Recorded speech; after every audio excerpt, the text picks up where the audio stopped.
नमस्कार। न्यूज़ 18 बिहार झारखंड के digital platform पे आप सभी दर्शकों का बहुत बहुत स्वागत। मैं राहुल ओझा आपके साथ। गाजा में इजरायल ने मंगलवार को चल रहे युद्ध विराम के बावजूद हवाई हमले किए। गाजा की नागरिक सुरक्षा एजेंसी ने हमास पर अपने सैनिकों पर हमला करने और अमेरिका द्वारा मध्यस्थता किए गए युद्ध विराम का उल्लंघन करने का आरोप लगाया है। एजेंसी ने बताया कि गाजा शहर में एक घर पर हुए हमले में और अन्य हमलों में 30 से ज़्यादा लोगों की मौत हुई है।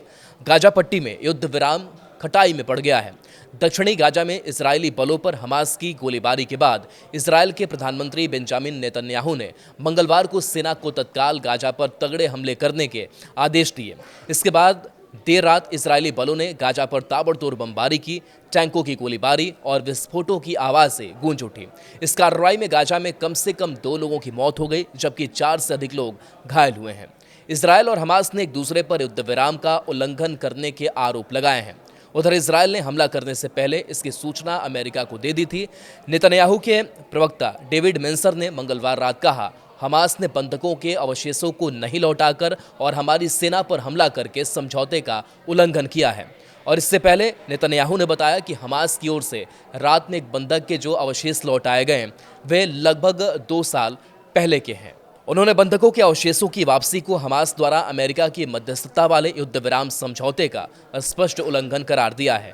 समझौते के तहत उसे सभी इजरायली बंधकों के अवशेष यथा संभव शीघ्र लौटाने चाहिए। इजरायली सेना ने गाजा पट्टी में 2 साल चले युद्ध के दौरान 51 बंधकों के शव बरामद किए थे। गाजा में अब भी 13 बंधकों के शव हैं। हमास ने कहा है कि वह युद्ध से तबाह गाजा में शवों का पता लगाने के लिए संघर्ष कर रहा है, जबकि इजरायल ने उस पर अवशेषों की वापसी में जानबूझकर देरी करने का आरोप लगाया है। हमास ने बताया कि उसने एक और बंधक का शव बरामद कर लिया है, लेकिन गाजा पर इजरायल के हमले की घोषणा के बाद उसने शव सौंपने की योजना को टाल दिया है। उसने इजरायल पर युद्ध विराम का उल्लंघन करने का आरोप लगाया। बता दें कि गाजा में 10 अक्टूबर को युद्ध विराम प्रभावी हुआ था।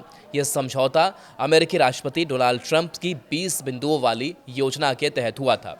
इसके कई चरणों में लागू किया जाना है, लेकिन गाजा में फिर हमले होने से युद्ध विराम पर संकट के बादल छा गए हैं।